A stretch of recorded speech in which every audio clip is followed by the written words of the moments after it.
that we could put in our kitty each year? The only part of that I can answer is we're paying Kevin $2,500 a month. All right, so he's on retainer. Okay, thank you. Okay, here's the bottom line. Kelly's gonna bring that to the workshop on October 19th at 6 p.m. And we can continue at length the discussion. Will you put that on your calendar? I have your notes. Stop here. All right. Pat Hunter, tell me what's on your mind.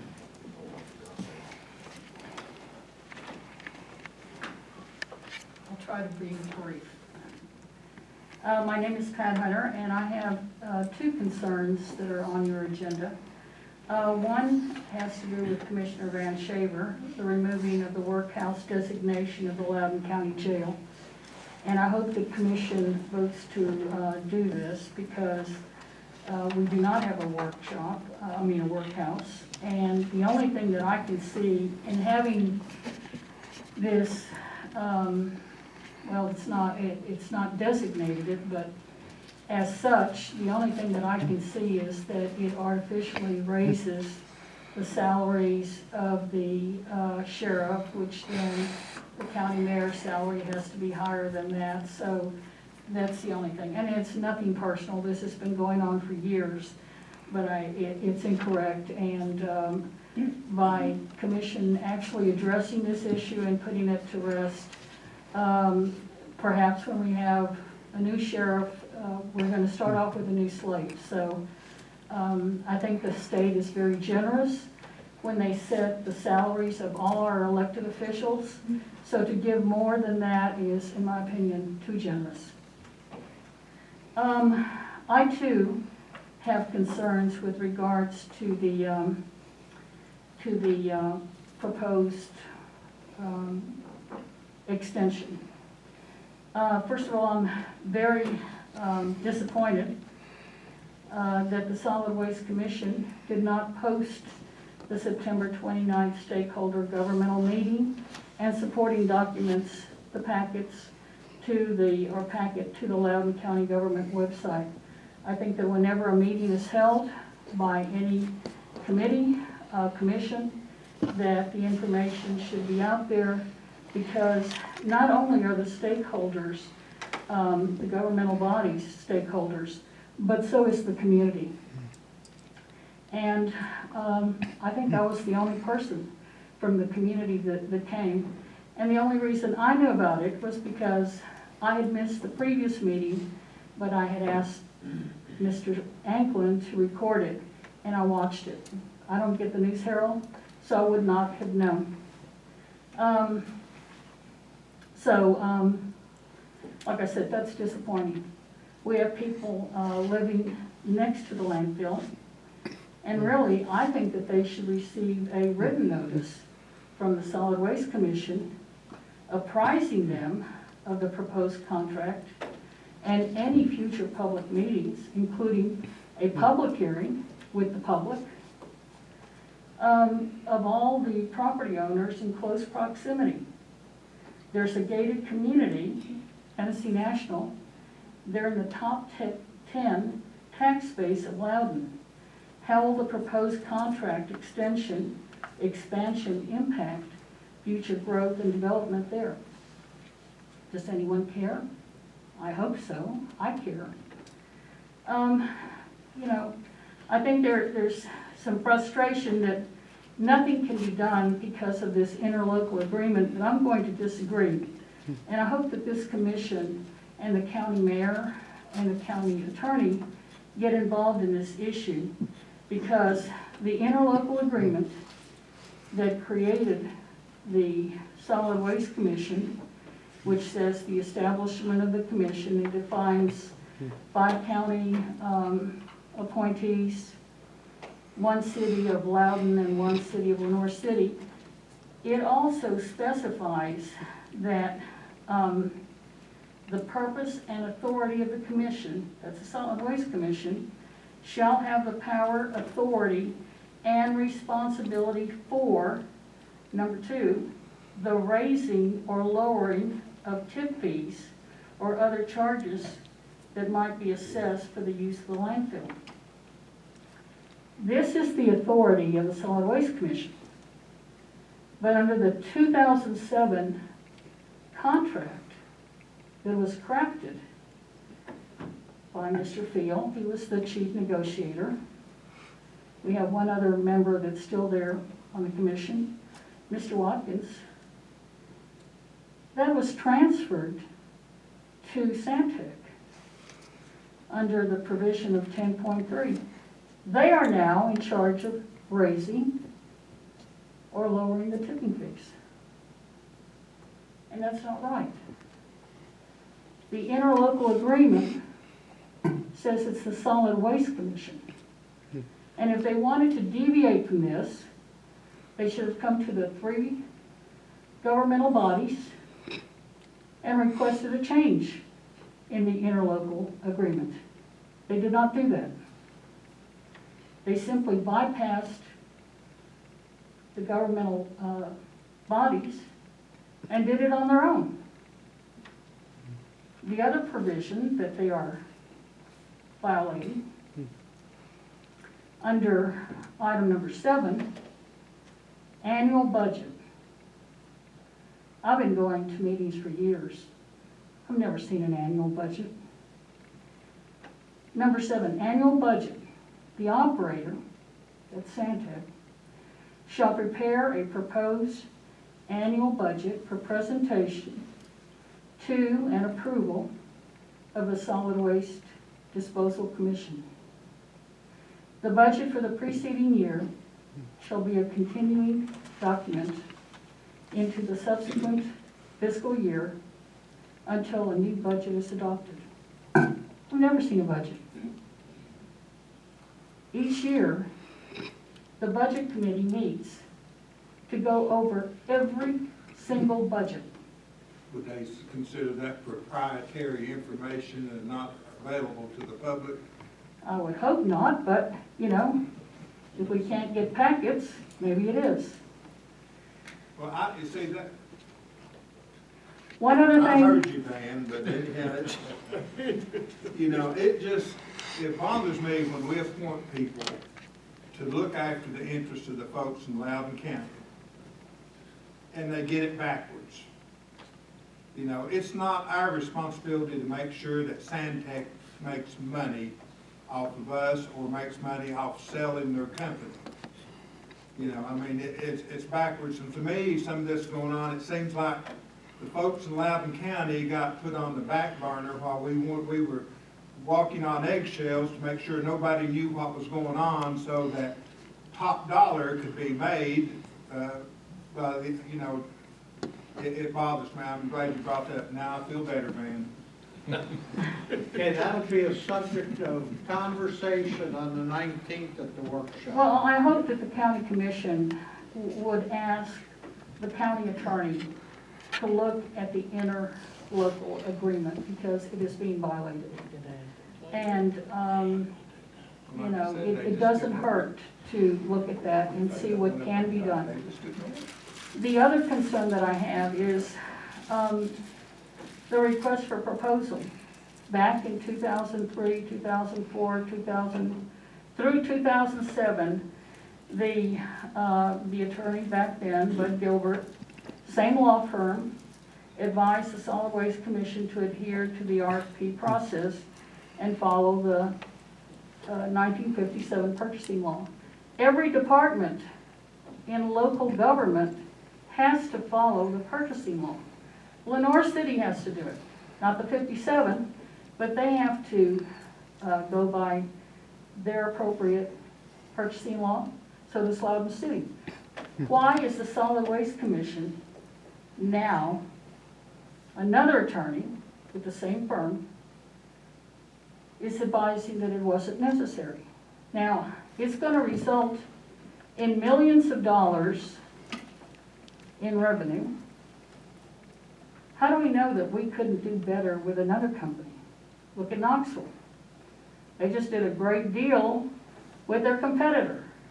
So, and I have concerns with the current attorney.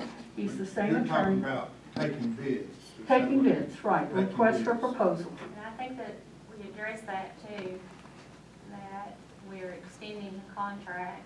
We're not putting out a bid, we're amending the contract. I understand that, but I also think that we're talking about millions of dollars and amending the contract. And how do we know that someone else couldn't or perhaps would do a better job or a more equitable job of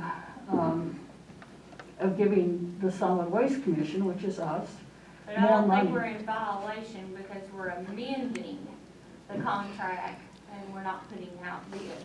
Well, That's what I'm I'd saying. like for the county attorney to address that issue as well, because I know that the solid waste attorney, Mr. Stevens, he gave his explanation, but I'd like to remind this commission that he is the same attorney that advised the Telco Village Property Owners Association when it came to the POA lots, the delinquent lots.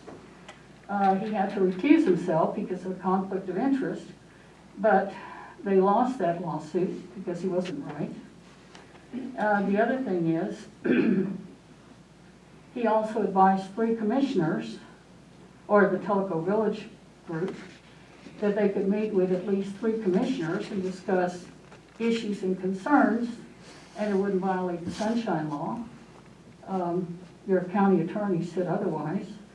So I don't think it would hurt to ask the county attorney to look at this issue as well. And I think that Mr. Stevens, after I gave him several emails in section 8, 100 through 108, he should be very aware of violation of the Sunshine Laws. Well, you If he's know. not, I wouldn't use him for an attorney. I can say that right now because we'd have a lawsuit. My point is that he has given advice that even you would not use. So, I wouldn't use him to violate. well, I don't know how else to say. And I gave them copies of the Sunshine Law, and I gave them a copy of the ruling from Bob Bowman, so. I have made a records request. It should have been on the desk of Mr. Spiel with regards to looking at different records, which also includes how they got to the $150,000 annually. I personally think that whenever you're involved in any type of negotiation, that all the supporting documentation should be in the records depository, in this particular case, in the county mayor's office or the county office building. And since I haven't received that information, I'm assuming who knows where it is. But I want to see the calculations, and also I want to see the tonnage, the proposed fees to achieve the $150,000 annually.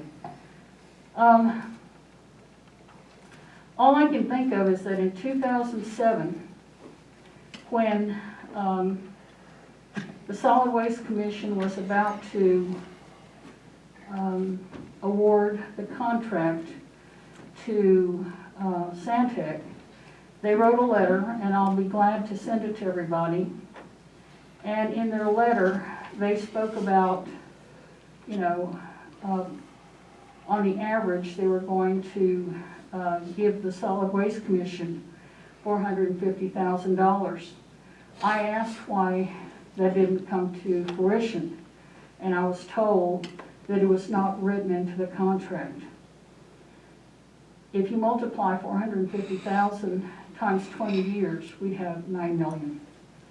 So I think that there were lots of things that went awry in 2007. I am concerned by this contract, and I think there are lots of problems, and I'm not sure we're going to get a good deal, especially with a company that we don't know anything about. Like I said, I think that there's a huge issue with the interlocal agreement, and I hope you look at that, because that was the basis for a contract that has cost us a fortune in many ways. But I don't like the fact that the community is being excluded from this, and the fact that you have Tennessee National And I doubt that they even knew about the stakeholders meeting. I'm sure Thank you. Tennessee National knew it because Ty Ross knew it, and he lives in Tennessee National, so. Well, I would have rather seen letters going out to everybody that lives near the landfill. You know, you did it back many years ago when it came to a water line. This is pretty significant. Thank you. Thank you, Pat. Okay. That'll be on the agenda on October 19th at the workshop. Buddy, do you want to give Bob Bowman a call? I think we have to. Okay. And I'm going to ask Steve Fields, will you be there on the 19th? Yes, Thank you. Okay. Steve, has Kevin addressing those and getting those documents to Pat? I haven't seen her request, but we'll be happy to accommodate her request when I see it. Mr. Chairman? Yes. I'm gonna ask a favor. Can Jim Jenkins go ahead and do his part? Let's get him on the road. He'll no longer drive the rest of us. Come on, I can make exceptions. Come on up. I make a motion that we forego the second reading. I'm gonna make a motion, no, yours is first. Okay. We'll consider number 1 under zoning regulations, The property, dealing with 411. the property in District 3 has changed hands. Mr. Hyde now is the owner of that property, and plus a little bit more. And he plans on being a full-time farmer and wants the zone to go back to A1, A2. A2. And I recommend that we do that. Second his motion. We got a motion. I'll second his motion. We got a motion and a second. On number 1, the 411 property.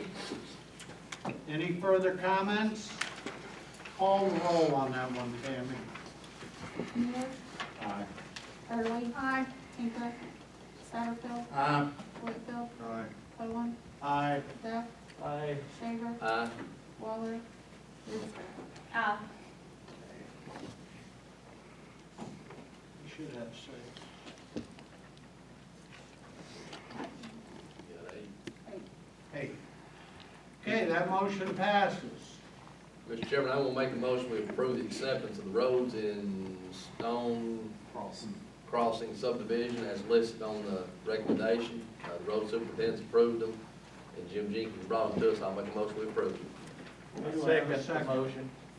We got a motion and a second on the 5th District roads. Any further discussion? Okay, Tammy, call the roll. Early. Aye. Satterfield. Aye. Whitfield. Aye. Owen. Aye. Duff. Aye. Shaver. Aye. Brewster. Aye. Miller. Aye. That one passed. Okay, thank you, Jim. Thank you all. Safe trip. All the rush hour traffic should be gone now. Okay, all right. Mayor Buddy Bradshaw, tell us about your item. Thank you, Mr. Chairman. Everybody has a map inside their packet there. I talked to Mr. Scott today. He's aware of what's going on. He's also aware that there'll be some pricing he has to bid on eventually to get. I don't think to bid against it, but he does know the beginning bid will be whatever it costs us to survey it out.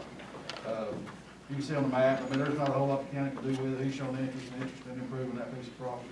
But the Greenback Convention. It is. Yeah, that's a strip of. We're not gonna spend any money on anything, are we? Well, we would survey it. and it What if we would spend $8,000 on survey and we get $1,200 back on it? That's not a good deal for us. We won't spend that. All it is that's where the railroad used to lie. I understand that, but the survey at the county building, whenever we did the addition to it, was $6,800.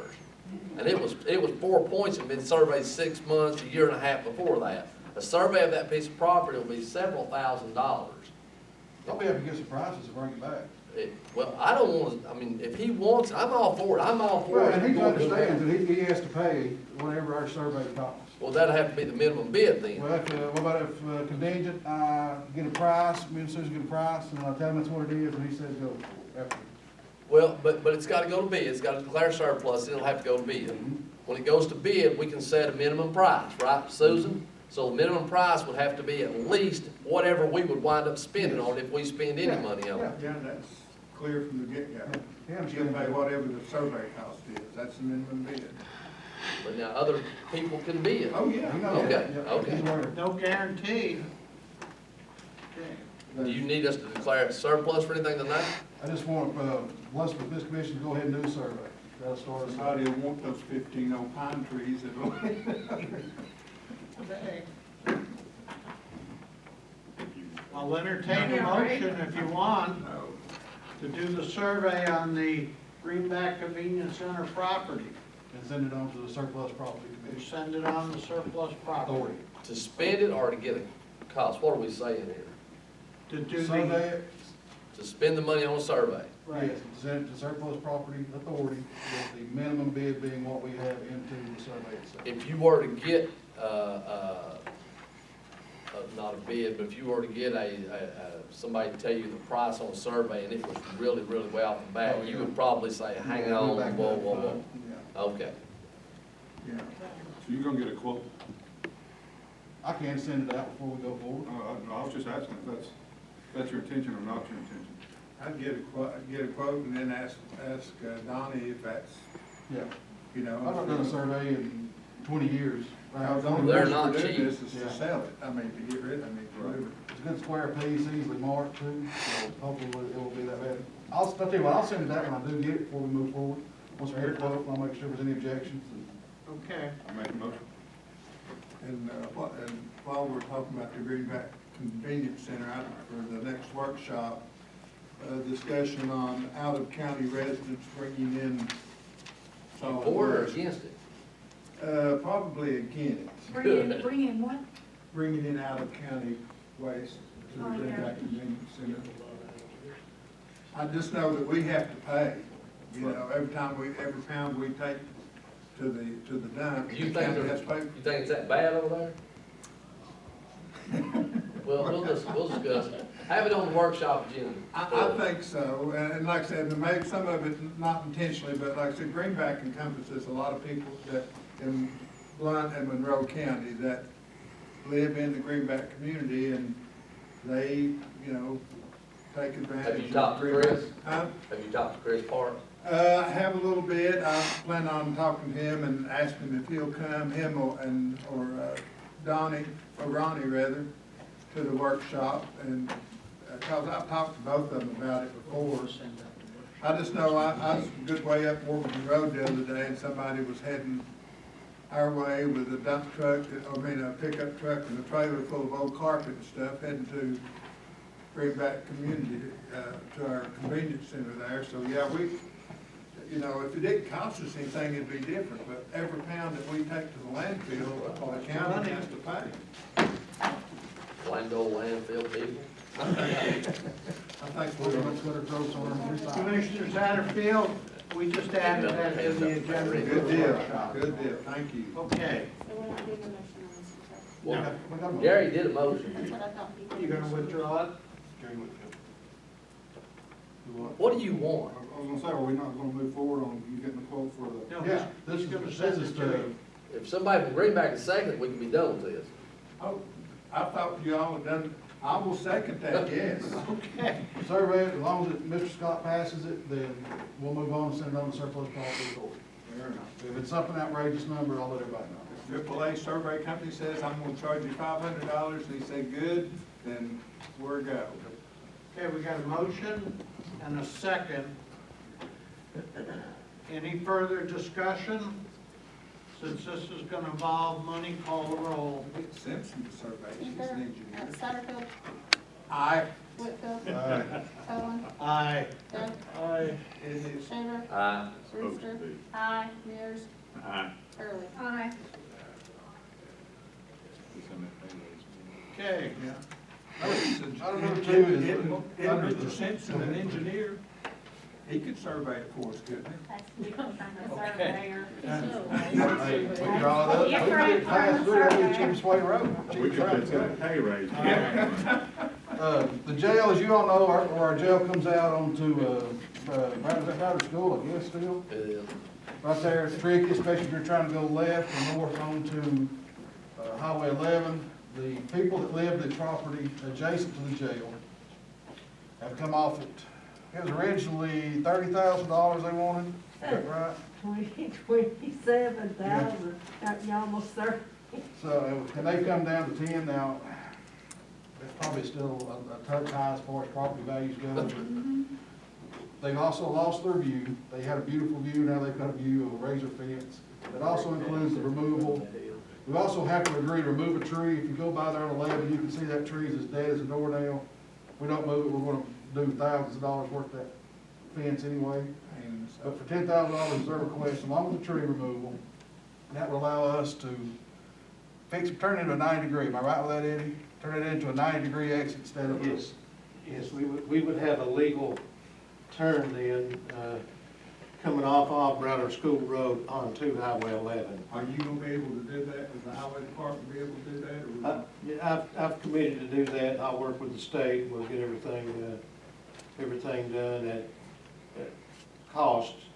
I haven't done a projected cost on it, but I'm guesstimating it'd be around $100,000. We've got to do about 800 foot of asphalt on Highway 11.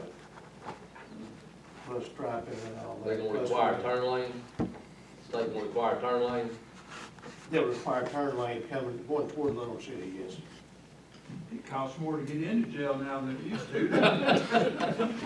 Now, once we acquire the property, Eddie, would we have the opportunity to get some TPO money with that? Of course, that would push the project down, but we'd go ahead and acquire the property. Would that be an opportunity, you think? We could try to do that, but to be honest with you, I think it would tie it up probably for 3 or 4 years to get it done. And I think it needs to be done. My concern on Buddy's email was that exactly, what's the actual cost, we don't know, we're looking at a $250,000 project when it's all said and done. $10,000, and we looked at the first map we saw, everything we needed was either state right of way or county right of way.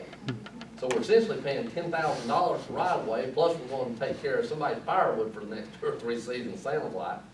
I don't want to pay the people for anything. If it's right of way, if it's deemed right of way, we have the right to it, the state has a right to it.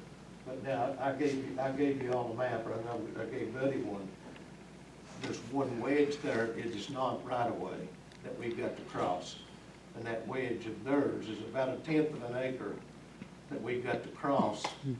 And Well, that's $100,000 an acre for a piece of property then.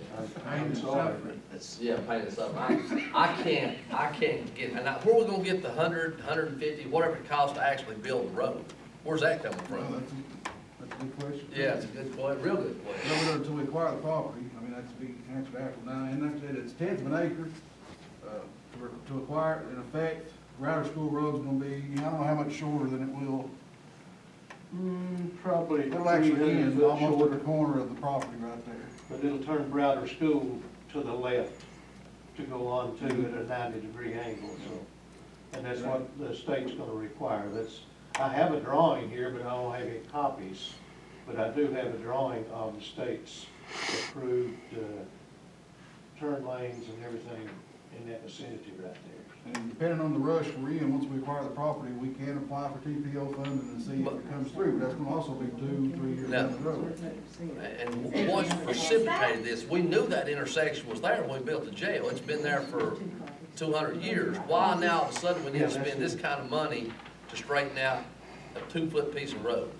I think just a concern of emergency vehicles trying to come out of there on that, but that's you look, you're pointed. Well, there shouldn't be many emergency vehicles coming in and out of there. That's where they take people to jail. Where your Sally Port's gonna be. But I mean, they shouldn't be coming out like in an emergency of any kind. It's hit or miss. Is there any other options, Eddie, on that? Is there anything else that we can have them come and take a look at it that might be feasible than Honestly, $100,000? I don't think there's any alternative to do it this way, but to do it this way. And David Matlock, he assisted me in doing a sketch on how we would like to do it, and the state approved that. But I don't know any other way. Their problem is, as you come down Browder School Road, is to turn left, okay? But you gotta do that after you come from Lenore City and make a sharp right, but you gotta jackknife that truck they deliver, groceries, they've got to jackknife that truck to get in there or back up on 11. There's no other way to get in there unless they come down the other way. That's the gate, the delivery trucks and everything comes Yes, through. yes, sir. And if it makes everybody more comfortable, let's do it at the workshop. We talked about this once, but that's been a year or so ago. Tracy, is. I'd like to have real numbers. I mean, I appreciate Eddie's kind of guesstimate, but I'm sure we can get harder, fast numbers of some kind, can't we? We can try to get somebody to come and do an estimate or a bid on it, yeah, we can do that. That would go a long way, because $100,000, we've all been this long enough to know that $100,000 doesn't go a long way when the government's involved in it, especially when we're dealing with a state highway. I mean, who knows what else we're gonna run into? There'll be drainage issues, we know, we've all been through this, so, boy, to know what the big picture cost is, and then weigh that against whether or not making a little curve in the road is worth $250,000 or not, I don't know. Tracy, is It's a there lot. any, and maybe you could get those numbers for us before the workshop, if there's gonna be any contingency money left out of the jail? Ain't be that much. There ain't no contingency money. It's all Looking at it gone. on capital projects, that's not much. I think the pushing thing now is if we can get a survey of it and know what's there, to know what the state's gonna have something to look at and all that too, and the bidders, to know what can be done and what shouldn't be done. But that's up to you all to do that.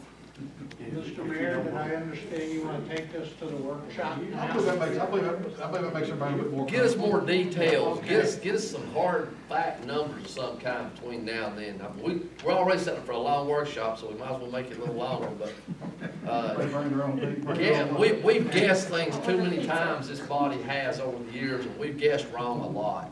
Poplar Springs, I wouldn't bring that up, that was $40,000 to fix that. We're not allowed to say that word. I know, I'm sorry, I take it back, I won't say Not Poplar. clarification, that's fine. Never, like I said, everything going in if we don't do it tonight. So we're Get us some gonna look at details. getting a survey on it. I have ordered a survey, and I can cancel it if it's not already done, but I have contacted Paid for by, the county. what, The county. The county. from where? Well, I don't know where, Well, but I was asked to get a survey on it, so I have called and asked for a survey. I mean, the money has to come from somewhere, Tracy Blair. We'll meet that on October 19th at 4 We o'clock. may be it sounds surveyed by like. then, Yeah, and jail construction.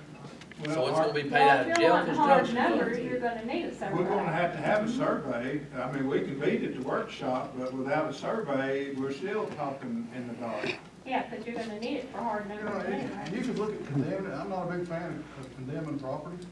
I think we did away with eminent domain quite a few number of years. You gotta have 2/3 majority to do it, eminent domain from this body. But did we not do away with that, David?